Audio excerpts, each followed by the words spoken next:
Wow, this episode of Mushoku Tensei was really good. We had so much stuff happen in this episode. Not only did we have a lot of really good, lighthearted, comedic moments in this episode, which I thought were simply hilarious, but we also got the introduction, or I guess I should say reintroduction to Aisha, the duping of Rudy in this episode, and as well a massive foreshadowing of Rudy's character with the character of Pax. So this is a big video. You guys want to watch it until the end, especially if you want to hear about my thoughts on Rudy, because I think I've completely 180'd on this character. So let's get into it. The episode starts off with a lot of really important dialogue. We learn that it's actually been a year since Rudy got the eye, so keep that in mind as we go along in the series. Time is passing, which is kind of insane, and that's what I really like about this series is you see the characters grow up right in front of your face. Like literally, go back and watch episode 1 and go back and watch this most recent episode. Just in terms of growth, like literal physical growth, these characters look totally different. As well, these characters are not just physically different. Rudy says in this scene that he feels that he's turned a new leaf, which at first, I could definitely understand that. I feel like Rudy has definitely changed as a character, but I don't think you were really prepared as a viewer at this moment to believe Rudy on his word. It's not until what happens in the final scene, which we'll get to later in the video, that actually backs up this statement. So this god guy, he's basically tells Rudy to go tell Aisha an alias when they meet up. He's gonna encounter this scene, and he does, and tell Aisha that who he is under an alias and send a letter to someone in the palace of Shirone, who ends up being Roxy because that's the only person he knows from the palace. And the only thing that I could think of this scene at the very end is just, who is this guy and what is he even after? Like, he's this god guy. Is he just playing Rudy just for fun? It just seems very strange. It makes me think that this guy maybe has some skin in the game somewhere. Like, it just doesn't make any sense otherwise why he would be telling Rudy to do all of these things. I don't know. Put your theories down in the comments below who you think this guy is and why he's doing these things. But they've arrived to the central continent, and I'm just gonna say this whole rice thing where it's almost like a monkey's paw situation where Rudy is like, oh man, I can't wait to get this rice, and he gets the rice and he's like, I mean, I got the rice, but is this really what I wanted? So it made me immediately think of the monkey's paw. But anyways, Rudy is talking about how he got this tip that some of his family are there. And when Rudy is describing his family to Eris and how it works, Eris immediately catches on and is super skeptical of his little sister. And really, I mean, not really his sister, just Paul. You could tell. She didn't say anything about Paul, but that's what her mind went to. And rightfully so. The guy messed up royally. So he writes the letter, sends it to Roxy at the Palace of Shirone, and while he is walking just generally out and about, you can see he's obviously being trailed by Aisha. If you remember any of the early episodes, you know exactly that Aisha is a maid who's a child.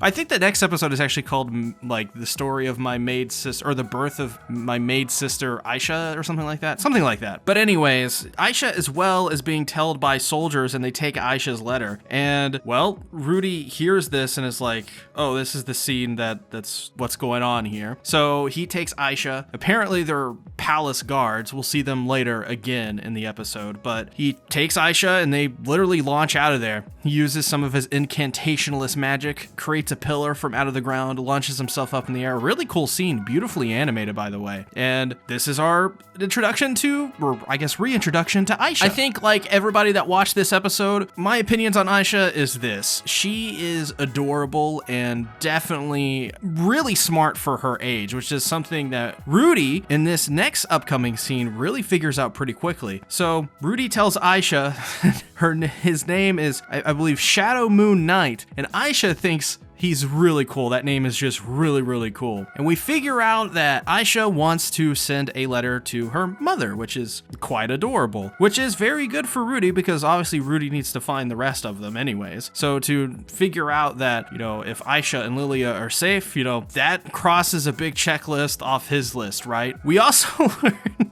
that Lilia This is great. I love this. Has taught Aisha that basically to take advantage of men. It reminds me of the scene in 86 where Frederica learns from the TV how to like seduce men.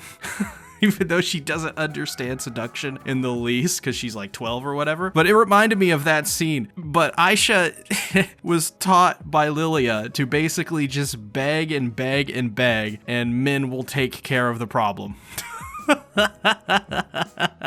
Oh my god, that made me laugh. This whole episode, honestly, was just making me laugh throughout pretty much the whole thing. I love this episode. Really good stuff. And this scene was just really good as well. I believe is it Zenith? Yeah, it was Zenith who was, I guess, talking to Aisha about this box. And to never open this box because there's something inside of this box that Rudy, her big brother, really, really treasured. And you immediately, as a viewer, you're like, oh no, why would Zenith put that in the box? Or maybe it was actually Lilia who put that in the box. Anyways, it doesn't matter who told her that. She opens the box and she finds panties, underwear, and because of this, Aisha does not believe in her brother at all, thinks him to be an undeniable pervert. I think her literal quote is, "My brother is undeniably a pervert." I love this scene. I thought this is the kind of stuff that I love from Mushoku Tensei. This kind of comedy is hilarious. I love it. The timing of these jokes, and it's so good. It's so good. I love this type of stuff. More of it, please. I also like how she says hentai des. That's some good stuff. So Aisha is staying with Rudy and the others, and Eris meets Aisha, and it's all actually pretty good. It's honestly gone really well for Aisha being in this group. You think it'd be a little different, what, traveling with a superb, literally a walking tsundere trope. But hey, what I like from this scene though is Eris tells Rudy, she likes Rudy just the way he is. And Rudy gets this really creepy face, the classic creepy Rudy face where you're just kind of disgusted by it. It's the same face that Paul has in most episodes. But what makes this great is Eris calls him out on his gross face. Though I'm not gonna lie, I think the voice acting in the scene as well was really good. I like when Rudy is just, when he hears that compliment from Eris, he goes, "Erisu." Oh, this was some good stuff. Listen, y'all. Mushoku Tensei, when it's good, man, it's like comedy of the year stuff. I love it. I love this stuff. I can just eat it up. But I think as well, we need to pay attention to this because once again, this is going to set up what we're going to discuss at the end of the episode here in just a moment, and I think it's important. So, they get a knock on the door. Ginger York, someone who works with the Palace of Shirone, is like, "Hey, Roxy has summoned you, Rudius." And so Rudy goes, and I do like before he goes though, Eris is just such a ball of energy that she can't contain her excitement for literally anything Rudius does, because Eris just is really loud, just like after Rudius is like, "Hey, Eris, I'm gonna go meet my master, Roxy," and she's just so excited that she raises her voice really loud while Aisha is sleeping, and she doesn't realize, and she kind of gets a little mad at it.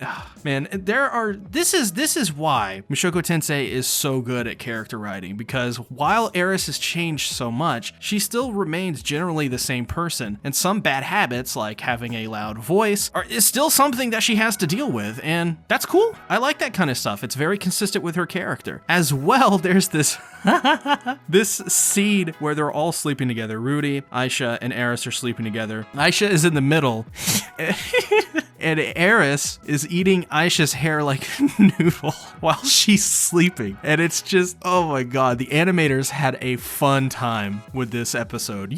They did. This was comedic gold, and the voice actors were so good in it too. I love the VAs in this anime. They're so good. I hope they do the dub justice for this anime. And I don't know if they've done a dub yet, but if they do, it's gotta be like a really good cast of talent. That's for sure. So Rudy goes to the palace. We learn that, Roxy has boasted about Rudy so much, how we can use incantationless magic, and immediately though, I knew that this was going to be Pax. I knew it was going to be Roxy's former apprentice that was really creepy, and she literally set on fire in one episode. So I knew immediately that hey, this is what's probably gonna happen. I got the feeling, and I was like, oh. And plus, we know with what happened in the last episode, we know Roxy isn't there. So that's the only logical next conclusion to jump towards is, well, this is happening, so let's get prepared. and yeah, it's true. He's gotten duped, and it's him. It's Pax. I think literally Rudy as well says it's him. What's funny is I wrote it's him in anticipation in my notes before he even showed up. And when he showed up, he's like, it's him. And I was like, well, me and Rudy think so similarly, which I don't know if that's a good thing or a bad thing, considering some of Rudy's less than desirable personality traits, though. We'll get to that in just a second. We see that immediately he has Lilia tied up, which is, I mean, to be fair, I don't really know much about Lily's character. I don't think we're supposed to at this point. She's just the maid that got pregnant by Paul, kind of, and had Aisha, and that's all we really know about her so far. But we gotta give Rudy his due here. I think that Pax,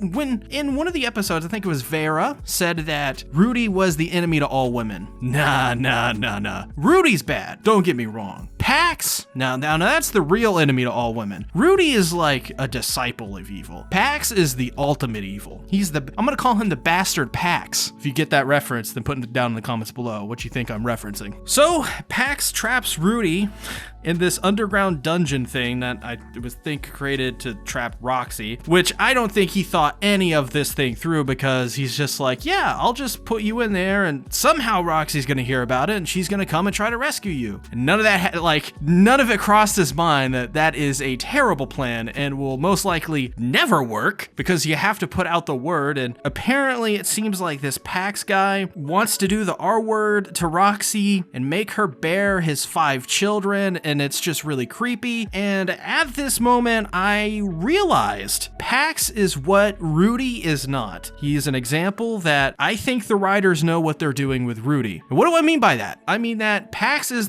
like I said just moments ago, Pax is the ultimate evil. He is the example of what happens when Rudy doesn't go down the path of salvation and self-healing and going through all these adventures and learning and becoming a bigger and better person. And I think Pax is an example, our first real example of the series, that says, hey, don't worry, Rudy is going to be just fine. We're going to develop him and he's going to redeem himself. This is the first example, I think. I mean, you could say the stuff with Paul and Rudy from a couple episodes ago was another one, but I think this one really gives that example of what Rudy could be and what Rudy is not. Rudy is still on the path to figuring himself out, so he's not perfect at the moment. He still has that creepy face like we had earlier in the episode. And as well, we have to consider what he said at the very beginning. He feels like he's turned a new leaf. And Pax, seeing him, we can now, as a viewer, trust Rudy's word in that scene and go, yeah, he has turned a new leaf, because we can see that Pax and Rudy were the exact same way in the first part of season 1. Very similar indeed. How do we know that? Well, if you go back in season 1 and you go to the episode where I think Roxy set Pax on fire, you can see that all of the character traits that Rudy had at that time were the same traits that Pax had at that time, and Pax still has. Maybe even worse than what he was before as well, especially since he threatened to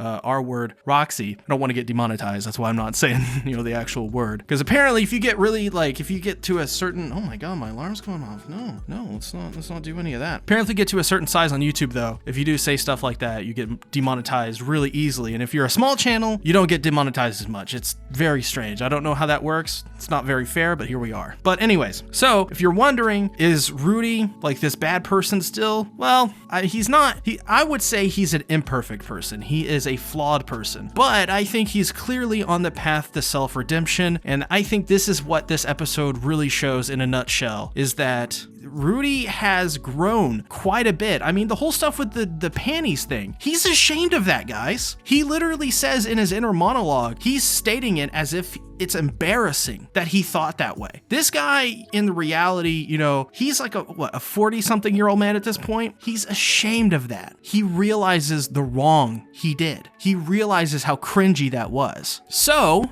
we can believe Rudy's word here. We can see that he has grown into a better person than he was before. And that's why this episode is so brilliant. And that is why I love Mushoku Tensei. While we wait for next week's episode, please go check out my most recent Mushoku Tensei video on episode 18, or you can click on the right there to the right of that video and watch my Vladilena Milize video, which I put so many hours into and I think every single one of you will enjoy. Thanks for watching. Bye-bye.